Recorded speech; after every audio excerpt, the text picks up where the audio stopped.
Hello guys, welcome to Agbedo Talk Show, also known as the other side of the story. What I want to talk about actually is the election petition that is ongoing at the court and the way some miscreants are trying to hijack, this petition that is submitted by Peter Obi and the Labour Party.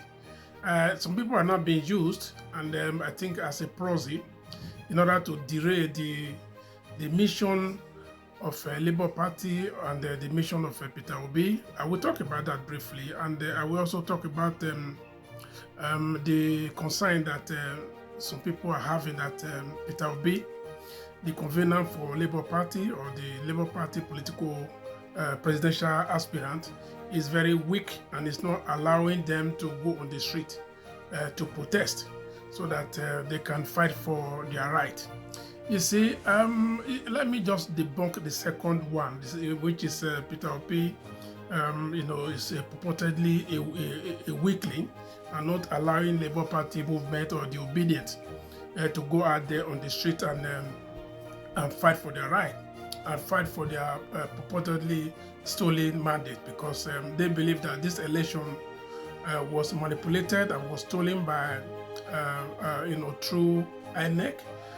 To the president-elect. That is what they believe, and that is why this petition actually is in the court. And some of them are just feeling, the feeling that Obi is a weakling. It's weak. It's not allowing them to go and protest. I want to say that in life, it is your attitude that actually determines your attitude in life. It is not the other way around. It is not your aptitude, but it's your attitude. It's the way you are, what you do, your diligence, your integrity, and all those that that are inside this ingenuity of a human being. You see, Peter Obi is a very intelligent man. There are intelligent people. They always think before they act. So some of us, if we expect Peter Obi to act before thinking, I think that is not good. That is not what it's supposed to be. Because if you act on emotion, if you act on the way things is, the way they are hot, you might be making a very blunt mistake, which might lead to destruction of a lot of people. I just want to give an example.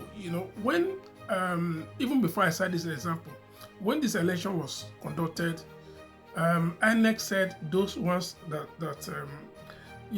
felt they were dished. Those ones that felt that they were cheated. They should go and seek for redress. They should go to the court and seek for redress. And Obi and some other parties like PDP and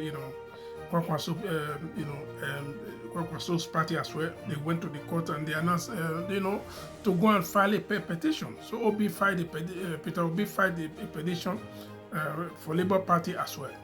And I think that is the right way. Going to the street and continue to protest is something that is very dangerous, because we know just in all African countries, Nigeria is not an exception. We know what happens in Nigeria when there's a protest.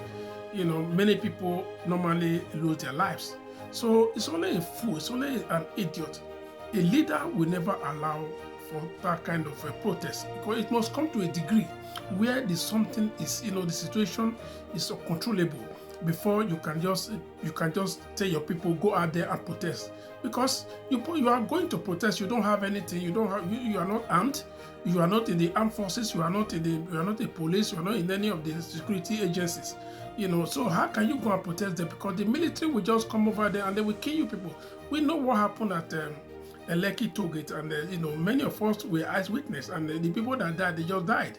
And even till tomorrow, some people are still denying that nobody died at Lekki Tollgate. So we are privy to this. We are not oblivious to this.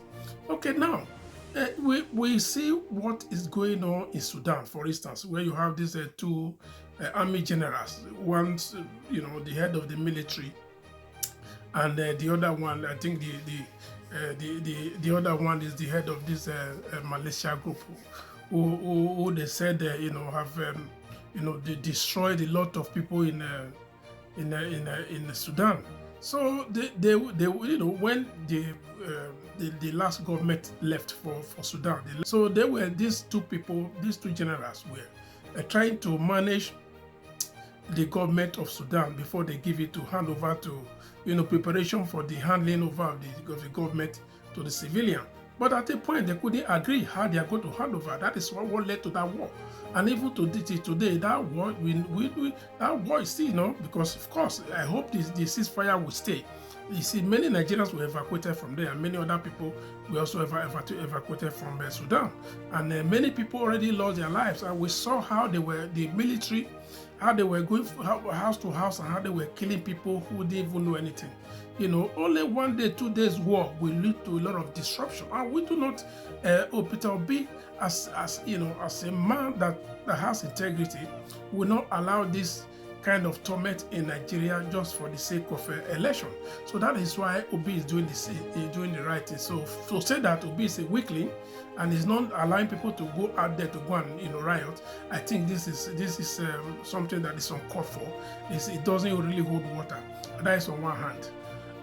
On the other hand, the fact that Obi is now in the court and the petition, the judges, they have started the court has started. Everything is now ongoing.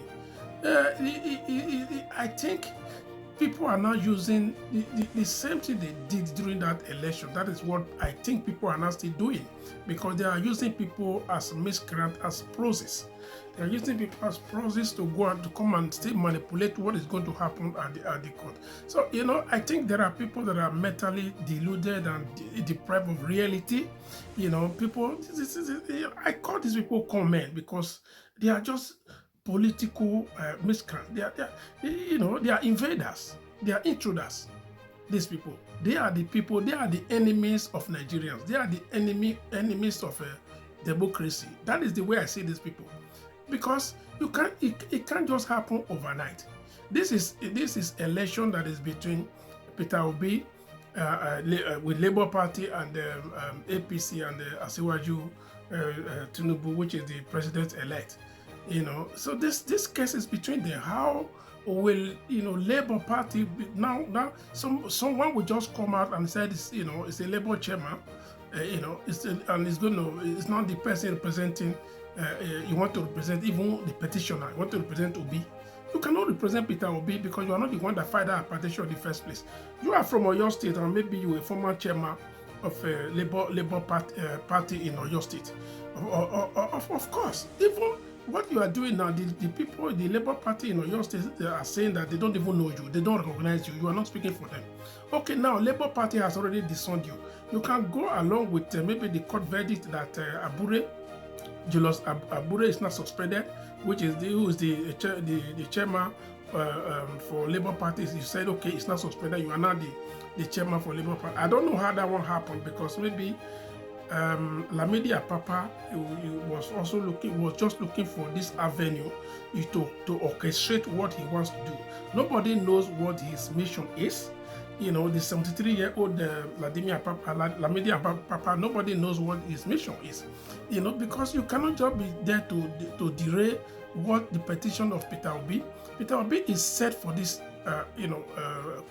court case, and he's prepared. He's got his lawyers, and he's got his the witnesses, everything. They are ready for everything. So why would someone just come out from nowhere and try to distract the attention of Peter Obi?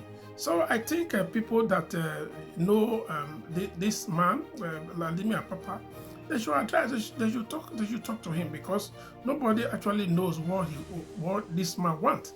Nobody knows, because some people could ask, what does this man actually want? Is he trying to make name? Is he trying to is he going for the highest? Has he gone for the highest bidder? Has he been paid money to be carrying out this kind of habit that this is doing? Or is he going to just his main reason to destroy the democracy and ruin, revert the will of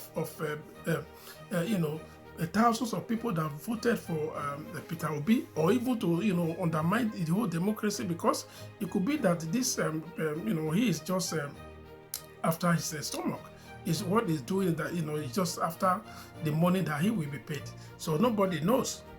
Yes, to Lamidi Apapa, there are rumors here and there, mostly from the Obi's camp, the obedience, that you are being used by by people, by political parties. You are being used by some groups in Nigeria, concerning this election, because they see your movement in the court as so weird. They see your movement in the court as something uncalled for, something suspicious, something unscrupulous, something lugubrious, that the obedience cannot understand where you stand, because you claim that you are a member of a Labour Party, that you are the chairman.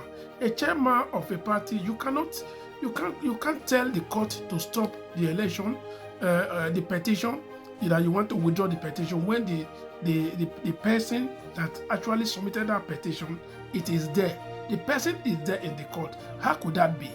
I can't really fathom out. The obedience cannot fathom out what your mission is. Your mission must be very different. You alone must know what your mission is, because you cannot say you are representing the obedience. The obedience don't even know you. Even the last time they were calling you thief, they were calling you Ole in front of the court. That even the police have to begin to rescue you. Even now, each time you go to the court, the police will not have a job to do, because they are not rescuing you from being mobbed by the people, because you are not actually representing the Labour Party. You are not representing the obedience. Then whom are you representing? You are carrying a sound to the court. You are carrying a sound to the court, of which the person that submitted, Peter Obi, who submitted the petition, is not aware of. So I don't know how this one you are doing this at all, because it is very surprising. The obedience generally are seeing this action as a saboteur. That is the way they say it. They are saying that you are an impostor. That's what the obedience are saying. You are a saboteur. You are sabotaging their mission. That is what the obedience are saying. What the obedience are saying is not different. They are saying you are a conman. That's what the obedience are saying. Because if the action that you are trying to take, you say, okay, you are the chairman of a political party who is in the court and who wants to who felt that they have been cheated, that their election results have been manipulated with lot of evidences. There are a lot of evidences. Even I just watched a video which the BBC also attested to it, that in Rivers State, that the results were manipulated against Peter Obi. That about 2 local government areas, that the results were changed. Because at the end of the day, because what is going to happen in this petition tribunal is that is for them to look at evidences. Because if the evidences are there are overwhelming evidences that are there. Because people, evidence cannot lie. The evidences cannot lie. And I also support that this petition, this tribunal, the whole case should be televised. It should be shown on national television, so that the whole world will know how this thing is done. They will know the witness, the people that came for witnesses. They will know how the people are questioned. The witnesses are asked questions. They will know what they say, and all of us, the whole country, can make assessment of any result that comes out of this petition, because this is not a petition for Peter Obi or Labour Party. It's a petition for the whole country. It's a petition for the whole world. So the whole world wants to know the way this case is going to go. This is not a case where it has to be done indoor. There's nothing that is secret about this case. It should be open, and everybody has right to watch it. Everybody has right to contribute. Everybody has right. We cannot. Of course, the 5 judges are to. It is the responsibility of the 5 judges to judge. But the whole world want to know. They are very interested. This is something that is of national interest. That they want to know how this case is going to go. So any attempt, to measure to withdraw this thing from the public interest, or to withdraw it from the national television, be stopped. It should not be done. They should broadcast everything. You see, even Peter Obi, as gentle as he is, it's not even saying that. Of course, the president-elect will be sworn in on the 29th. Obi is not against it. Vitamin Obi is not. So why should somebody like Lamidi Apapa be taking paracetamol for another man's problem? This is something that the obedience cannot imagine. So for Lamidi Apapa, the better he has to organize himself, the better he finds his level, the better the earlier he finds his feet. I think it is better for him, because I wouldn't want, I think him himself is a gentleman, is a man of 73, is an elderly man of 73 years old. So he wouldn't want to be disgraced. I know people can do a lot for money, for any other thing. But, I think it's time that he has to hold his peace. Thank you.